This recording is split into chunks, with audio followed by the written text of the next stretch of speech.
श्री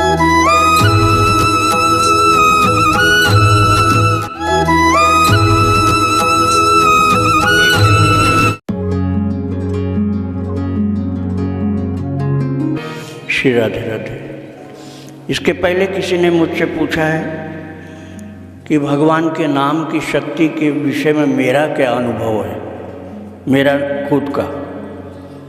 तो मैं तो और संतों के अनुभव को ज़्यादा महत्व देता हूँ, और ऋषियों का, शास्त्रों का, देवर्षि नारद जी का, वाल्मीकि जी का, तुलसीदास जी का, सूरदास, मीरा जी का, इन लोगों के अनुभव को महत्व ज़्यादा मैं देता हूँ। फिर भी कोई मेरा ही पूछना चाहता है तो मैं एक छोटा सा अपना सुना करके फिर आगे चलूँगा। प्रभु की कृपा से गंगा जी के किनारे कर्णवास में मैं 9 वर्ष रहा। वहाँ मुख्य कार्य था, ये भगवान की कृपा से ही था, नाम जप करना। तो जो चीज़ ज़्यादा अपने पास हो तो उसी के विषय में चिंतन होता है। तो उस समय मेरे मन में एक दिन हो रहा था चिंतन कि इसमें क्या शक्ति और क्या सामर्थ्य हो। पूछा गया इसलिए बता रहा हूँ, नहीं तो बताता नहीं। तो आकाश से बिजली कौंध रही थी, मेघमाला आकाश में आच्छादित थी, इतनी जोरों की तड़ित चमक रही थी, मोटी जैसे चमकीली सी पीली धार गिरे ऐसे। और मैं अकेला था। जो लोग देखे होंगे कर्णवास में उस कुटिया को वो ज़्यादा याद कर पाएंगे। तो ऊपर एक गुंबद था, उसके नीचे वाले कमरे में, ग्राउंड फ्लोर पर नहीं, फर्स्ट फ्लोर पर मैं बाहर, रात को 11 बजे की बात है, मैं खड़ा हुआ था, माला जप की झोली और माला मेरे हाथ में थी, और बिल्कुल एकाकी, दूसरा कोई नहीं था। ठाकुर जी का नाम उनकी कृपा से जप रहा था।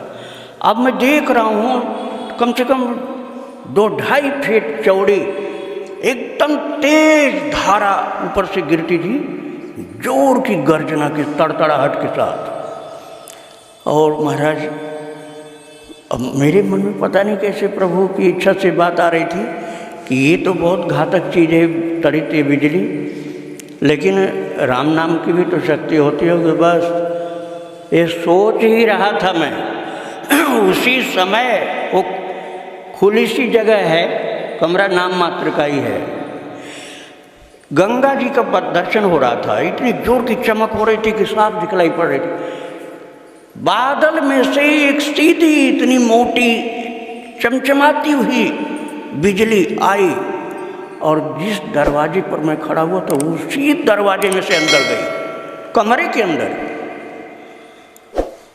कुछ कहा नहीं जा सकता कितना टाइम लगा होगा, शायद एक सेकंड लगा होगा, इससे ज़्यादा नहीं।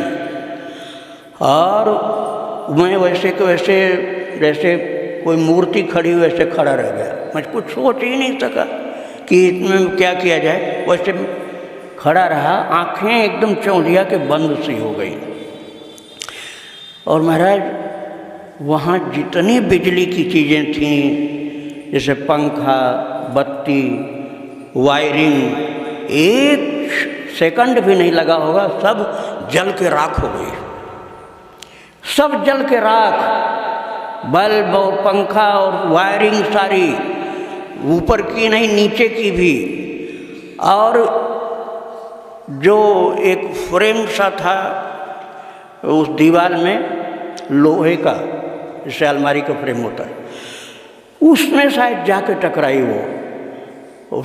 इतना सीमेंट उखाड़ दिया कि अंदर जो दीवार थी उस कमरे के अंदर कम से कम 4-6 टोकरी सीमेंट का प्लास्टर एक साथ गिरा। बस छत नहीं गिरी। छत गिर गई होती तो आज हम आपके सामने नहीं होते। केवल छत नहीं गिरी, प्लास्टर गिरा, और प्लास्टर बारीक होके गिरा, पाउडर जैसा, और एकदम अंधेरा छा गया। बिजली तो चली गई क्योंकि सब फूंक गया। मेरे हाथ में टॉर्च थी, टॉर्च से मैंने देखा धुआं और धूल सा छाया हुआ। लेकिन अब मैं क्या कहूँ, ठाकुर जी की कृपा कहूँ या माला में जो जप चल रहा था उसकी विशेषता कहूँ, कि मुझे एक क्षण को न बेहोशी आई, न चक्कर आया, और न कोई किसी प्रकार की चोट खसोट लगी, न कहीं घाव हुआ, न मैं गिरा। हाँ, मैं उस समय चकित रह गया देख करके कि वो आई हुई बिजली फिर वापस गई। आते और वापस जाते मैंने देखा, कमरे के अंदर आई, उसी कमरे के अंदर जिसके दरवाजे को पकड़ के मैं खड़ा था। फिर मैं टॉर्च लेके नीचे गया देखने के लिए। ऊपर का तो मैंने देख लिया, पंखा बल्ब सब फूंक गया था, वायरिंग सारी की सारी जल के राख हो गई थी। नीचे गया तो मेन स्विच जल गई थी।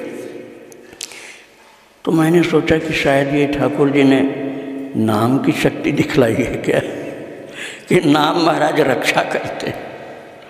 नाम महाराज हर विपत्ति काल में हमारे साथ रहते हैं, वो रक्षा करते हैं। इसका अनुभव शायद प्रभु ने कराया है। तो मैंने अपने साथ की घटी हुई घटना आपको सुनाया।